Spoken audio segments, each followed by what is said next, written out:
bien, ce soir, nous sommes ici à la Gaîté Lyrique pour partager avec nos partenaires, nos grands clients, nos amis, notre démarche ingénieurs et citoyens.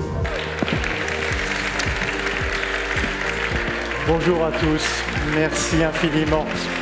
Cette démarche s'appuie sur des grands défis de l'ingénierie, que sont la construction bas carbone, les mobilités décarbonées, les énergies durables et puis la résilience des territoires et leur adaptation au changement climatique. Dans ce cadre, nous avons effectué un parcours de formation de l'ingénieur bas carbone qui commence tout d'abord par la formation de tous les collaborateurs aux fresques de climat. Alors, concrètement, la fresque du climat, aujourd'hui, c'est un serious game de 42 cartes. C'est vraiment la vulgarisation du rapport du GIEC. Donc les joueurs aujourd'hui, ils doivent trouver les liens de cause à effet entre les cartes jusqu'à ce qu'ils forment toute la fresque et voir toutes les composantes du dérèglement climatique. Nous avons développé une communauté de fresqueurs qui est forte aujourd'hui de plus d'une vingtaine de collaborateurs qui font partie des différentes sociétés du groupe. Et aujourd'hui pour nos clients, c'est la première fois que nous tenons des fresques en externe et ça ne va pas s'arrêter là. Parce que nous avons pour projet d'aller dans les sociétés proposer des fresques CETEC par nos fresqueurs.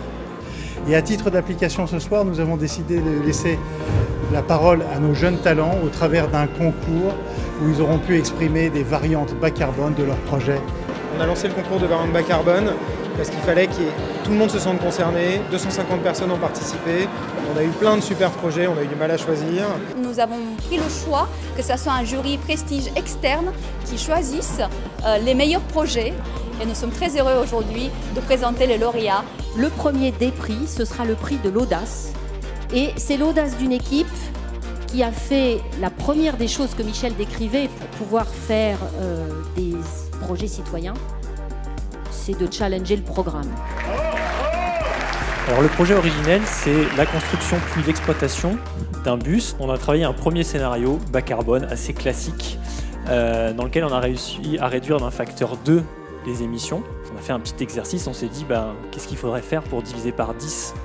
Supprimons le bus. Alors supprimons, non, on ne l'a pas fait complètement. On l'a cantonné à la partie où on s'est dit ouais, là c'est vraiment intéressant de le mettre. Par contre ailleurs, on ne le fait pas. Et par contre, on fait une piste cyclable. Si on veut être à la hauteur de nos ambitions environnementales, on ne peut pas faire l'impasse de questionner nos usages. Minimiser les matériaux mis en œuvre et les réemployer, c'est un moyen très efficace et c'est pourquoi un des prix qu'on remet ce soir est celui de la circularité. C'est ce que nous avons cherché à quantifier concrètement, quel gain carbone peut avoir une démarche de réemploi. Donc grâce à notre plugin bas carbone de l'application CETEC BIMcheck qui automatise les calculs carbone, nous allons pouvoir promouvoir le réemploi sur nos projets futurs. Merci. Bravo. Une équipe qui nous a montré qu'au moins localement, on savait régénérer notre terre, la rendre capable d'accueillir du vivant et de stocker du carbone. Le prix de la régénération est attribué à terre et sol fertile. Alors, notre terre fertile, qu'est-ce que c'est? C'est un matériau vivant qui vient du mélange d'un matériau stérile et d'un compost à même de soutenir le développement végétal. On observe que la solution elle permet de décarboner significativement la filière terre végétale. Ce soir, je vais remettre le prix de biomimétisme. J'appelle l'équipe Castor. Du coup, l'idée du projet Castor, c'est de permettre de construire des aménagements de protection contre les crues en remplaçant une solution existante en béton.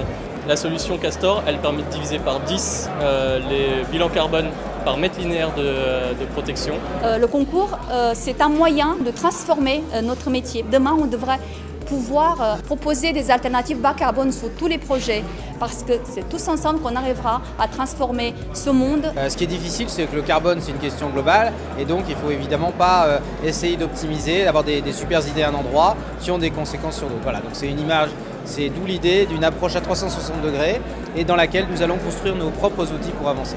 On sait qu'on a les solutions, on sait qu'on est prêt à dégainer. À l'avenir, on est prêt et c'est maintenant que ça commence. Ça n'était que le début, ce concours, et tout est prêt pour demain.